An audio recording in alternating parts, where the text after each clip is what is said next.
नमस्कार, जय हिंद, वंदे मातरम। प्यारे साथियों, पिछली वीडियो में आपने देखा कूलाम के नियम के बारे में और हमने जानने का प्रयास किया था कूलाम का नियम क्या होता है, इसके क्या कार्य हैं, इसकी सीमाएं क्या हैं, इसका सदिश रूप क्या है और यह न्यूटन के किस नियम पर आधारित है और कैसे कार्य करता है। उस वीडियो अंत में हमने इससे संबंधित इस तरह के क्वेश्चंस बोर्ड में पूछे जाते दोस्तों, उन पर चर्चा की।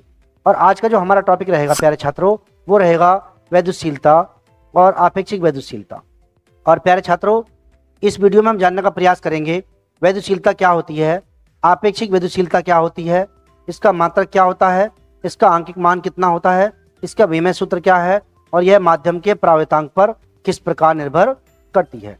और वीडियो के लास्ट में हम देखेंगे इससे संबंधित बोर्ड में किस तरह के क्वेश्चंस पूछे जाते हैं। दोस्तों प्यारे छात्रों, बने रहिए हमारे साथ और एग्जाम में 95% का टारगेट हमारा है दोस्तों, और प्रयास करेंगे कोई भी टॉपिक आपका छूटने ना पाए।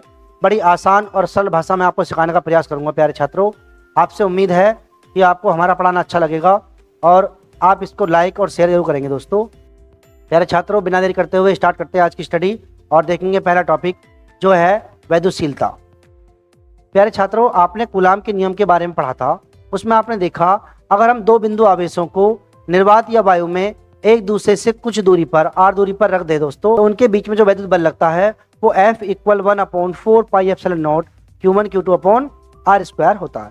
प्यारे छात्रों, अगर उन दोनों आवेशों के मध्य अगर हम वायु या निर्वात न लेकर कोई अन्य माध्यम भर दें जिसका परावर्तांक k हो, तो अब जो बल है दोस्तों वो F = 1/4 pi epsilon not Q1 Q2/r² हो जाता है।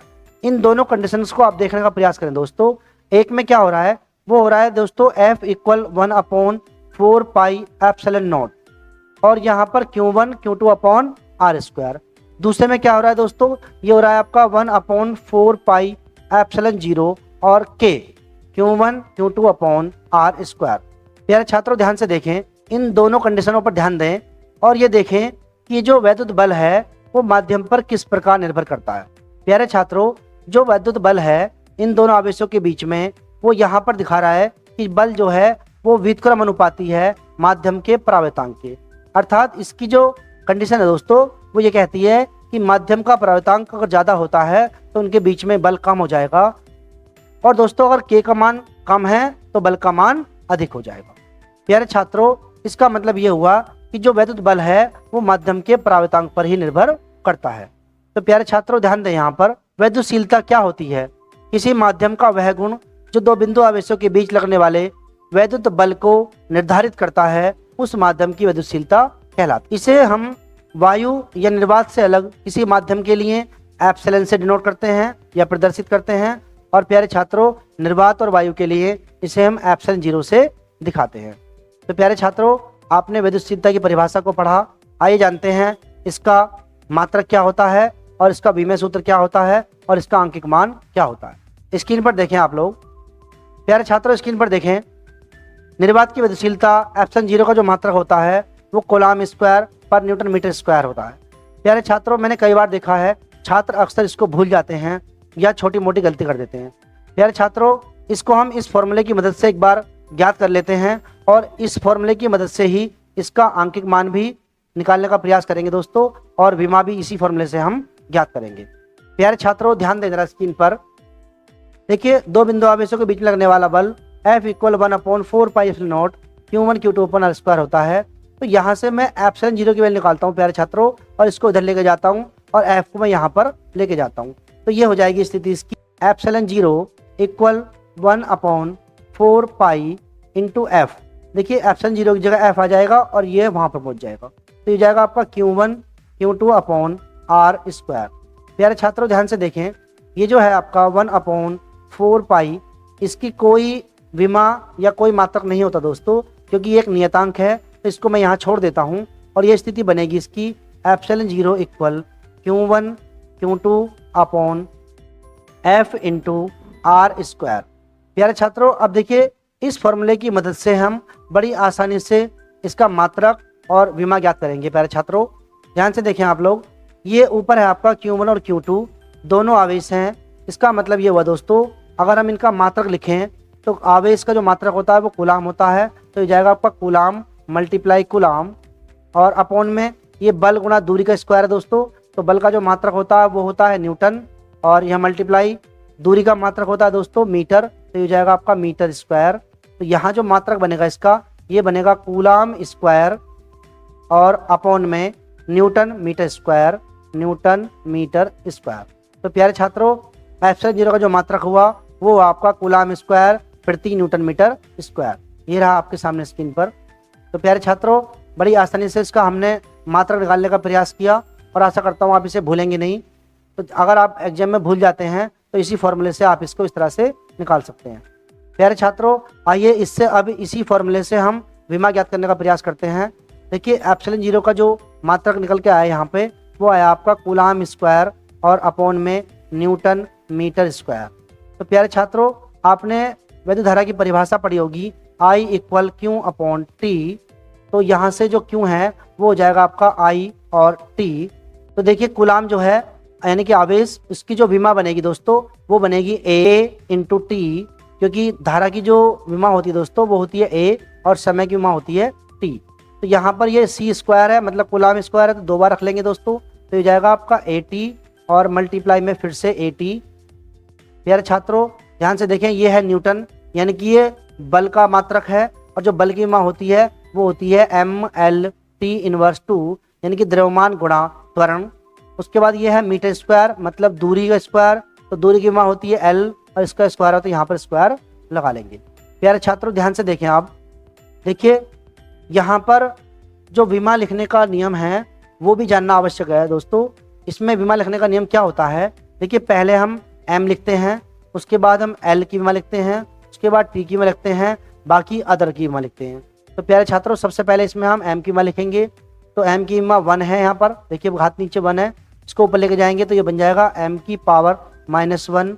उसके बाद ध्यान से देखें L स्क्वायर है यहाँ पर और यहाँ पर सिंगल है, तो ये सिंगल और स्क्वायर दोनों मिला के L की पावर 3 हो जाएंगे और इनको जब ऊपर लेके जाएंगे दोस्तों तो ये बन जाएगा L की पावर -3। उसके बाद दोस्तों यहाँ पर देखें ये है T और T स्क्वायर, एक यहाँ पर T माइनस की 2 नीचे है, तो दोस्तों इसको मैं ऊपर लेके जाऊंगा तो ये भी प्लस की हो जाएगी और 2 ये है दोनों मिला के हो जाएंगी 4, तो T की पावर हो जाएगी 4।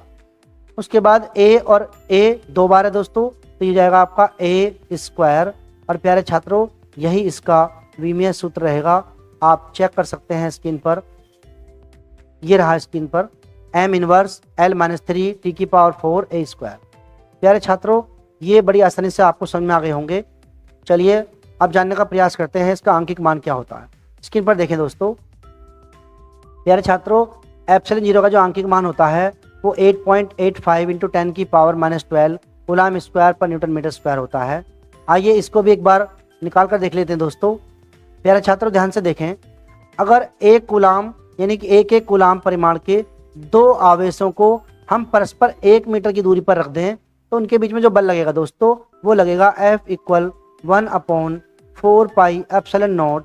इनकी जगह पर एक आ जाएगा दोस्तों, यानी कि 1 × 1/1 स्क्वायर।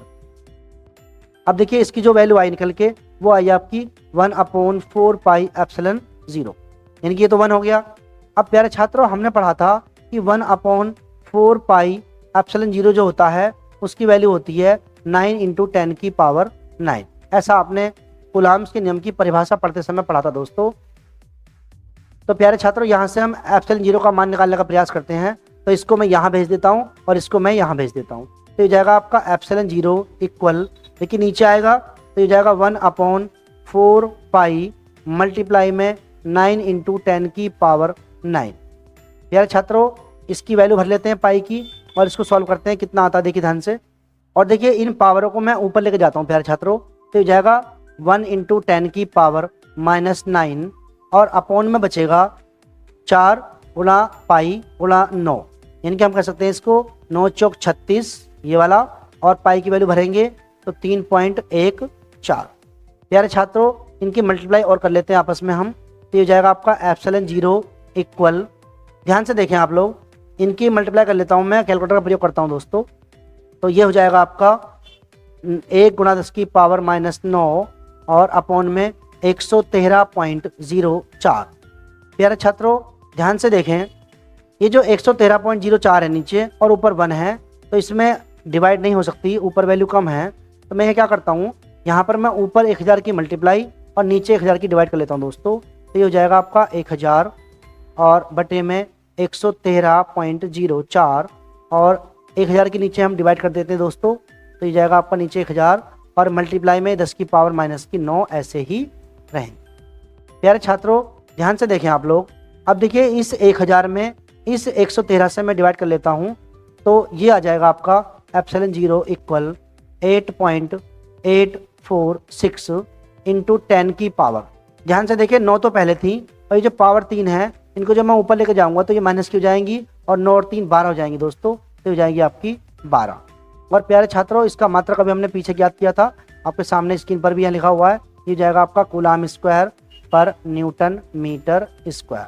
तो ये इसका आंकिक मान है दोस्तों। प्यारे छात्रों ये बात तो आपको समझ में आ गई होगी। अब देखिए अब जानते हैं अगला टॉपिक हमारा। प्यारे छात्रों आशा करता हूँ ये आपको समझ में आ गया होगा और आप इसे भूलेंगे नहीं। ये आसानी से आप अगर भूल भी जाते हैं तो बोर्ड एग्जाम में इस फॉर्मूले की सहायता से आप आसानी से इसको सॉल्व कर लेंगे। प्यारे छात्रों अगला टॉपिक है हमारे पास, आपेक्षिक वैद्युशीलता क्या होती है, अर्थात माध्यम का परावर्तांक क्या होता है। प्यारे छात्रों ध्यान से देखें स्क्रीन पर, किसी परावर्तक माध्यम की वैद्युशीलता यानी कि कोई अन्य माध्यम वायु निर्वात से अलग का माध्यम, उसकी वैद्युशीलता और निर्वात की वैद्युशीलता एप्सिलॉन 0 का अनुपात उस माध्यम का परावर्तांक कहलाता है। इसे हम आपेक्षिक वैद्युशीलता एप्सिलॉन आर भी कहते हैं। देखिए इसको यहाँ पर हम K equal epsilon upon epsilon 0 भी लिख सकते हैं प्यारे छात्रों। तो आशा करता हूँ ये वाली बात भी आपको समझ में आ गई हो। अब इनसे संबंधित कुछ क्वेश्चंस को हम जानने का प्रयास करते हैं। प्यारे छात्रों ध्यान दें स्क्रीन पर। देखिए बोर्ड में इस तरह के क्वेश्चंस आपको देखने को मिलेंगे दोस्तों। देखिए पहला क्वेश्चन है आपका, निर्वात की वैद्युशीलता का मात्रक क्या है। तो मैंने अभी आपको दिखाया था कि इसका जो मात्रक होता है कूलाम स्क्वायर प्रति न्यूटन मीटर स्क्वायर होता है। तो इसका चौथे वाला आंसर आपका ठीक हो जाएगा। ये क्वेश्चन आपका 2014, 15, 20 और 22 में आया दोस्तों। उसके बाद नेक्स्ट क्वेश्चन है दोस्तों कि चांदी का परावर्तांक क्या होता है। प्यारे छात्रों ध्यान दें, चांदी एक प्रकार की धातु है और सभी धातुओं के लिए जो परावर्तांक होता है वो इनफाइनाइट होता है, अनंत होता है। तो इसका ये चौथा वाला आंसर हो जाएगा। उसके बाद क्वेश्चन नंबर 3 है दोस्तों, ये कह रहा है किसी कुचालक वैद्युतरोधी माध्यम का परावर्तांक K कितना हो सकता है। प्यारे छात्रों ध्यान से देखें, ये है कुचालक और वैद्युतरोधी भी है। तो इसका जो मैक्सिमम हो सकता है दोस्तों ये केवल 6 ही हो सकता है। तो इसका भी चौथा वाला आंसर हो जाएगा दोस्तों, ये हो जाएगा आपका 6। आइए आगे देखते हैं। क्वेश्चन नंबर 4 आपके सामने है, वायु में रखे दो धनावेशों के मध्य परावर्तांक भर देने पर उनके बीच में प्रतिकर्षण बल का मान क्या हो जाएगा। बढ़ जाएगा, वही रहेगा, घट जाएगा या शून्य हो जाएगा। प्यारे छात्रों मैंने बताया था अभी F डायरेक्टली प्रोपोर्शनल होता है 1/K के। अगर हम K का मान बढ़ा देंगे दोस्तों तो बल जो है वो घट जाएगा। अब ध्यान से देखें, पहले वायु में रखे थे लेकिन उनके बीच में हमने कोई अन्य माध्यम रख दिया, तो इसका मतलब है K का मान बढ़ जाएगा और जब मान बढ़ जाएगा तो सीधी बात है उसका जो बल है वो घट जाएगा दोस्तों। इसका जो आंसर है वो B हो जाएगा। नेक्स्ट क्वेश्चन ध्यान से देखें, क्वेश्चन नंबर 5, दो बिंदु आवेशों के बीच F न्यूटन स्थिर बल कार्य कर रहा है दोस्तों। यदि आवेशों को K परावर्तांक के माध्यम में रख दें तब यह बल कितना हो जाएगा। बिल्कुल जस्ट लाइक दैट। ध्यान से देखें, जो F1 है आपके पास वो F है, यानी कि पहली कंडीशन में उनके बीच में F बल लग रहा है दोस्तों। उसके बाद हमने K माध्यम रख दिया, तो जो F2 है दोस्तों वो हमने पढ़ा था कि F जो होता है वो डायरेक्टली प्रोपोर्शनल होता है 1/K के। तो प्यारे छात्रों F2 जो है वो हो जाएगा आपका F इंटू में 1/K, यानी कि हो जाएगा F/K। तो F2 की वैल्यू क्या आएगी आपकी F/K। तो ये आपका इसका भी 4th आंसर हो जाएगा दोस्तों।